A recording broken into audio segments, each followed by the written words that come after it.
একটা মহিলাকে আরশের উপর থেকে আল্লাহ সালাম জানিয়েছেন, ওই মহিলাটাই আমার নানি খাদিজা। বিশ্বনবী খাদিজার এত ভালোবাসতেন, বিশ্বনবী বলতেন, আল্লাহ কিয়ামতের দিন যখন কেউ কাউরে চিনবে না, ওই কঠিন দিনে আমি যেন আমার প্রাণের খাদিজারে ভুলে না যাই।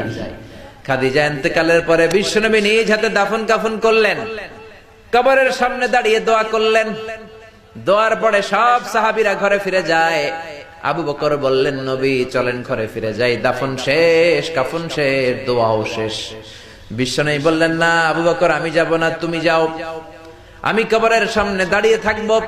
যেই মহিলাটাকে এই কবরের মধ্যে আমি শোয়ালাম রে আবু বকর, এই মহিলাটা সাধারণ কোন মহিলা নয়, আমার বিপদের দিনের সঙ্গিনী খাদিজা।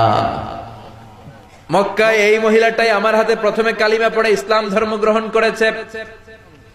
মক্কায় কেউ যখন আমারে সাহায্য করে নাই, তখন আমার খাদিজা আমারে ভুলে নাই।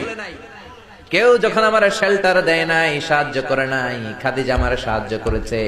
মক্কার লোকেরা 3 বছর শিয়াবে আবি তালেবে আমার জেলের মধ্যে রেখেছিল।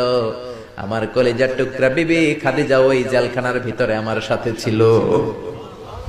আবু বকর, তোমার মনে চাই তুমি ঘরে ফিরে যাও, আমি এখানে দাঁড়িয়ে থাকবো। আমি দাঁড়িয়ে দাঁড়িয়ে খাদিজার কবরের 3টা প্রশ্নের জবাব আমি বিশ্বনবী নিজে দিয়ে তারপরে ঘরে ফিরে যাব রে আবু বকর।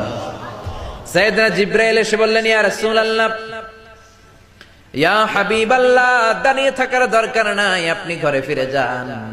আল্লাহ বলেছে খাদিজার কবরের 3টা প্রশ্নের জবাব আরশের উপর থেকে আল্লাহ নিজেই দিয়ে দিবে।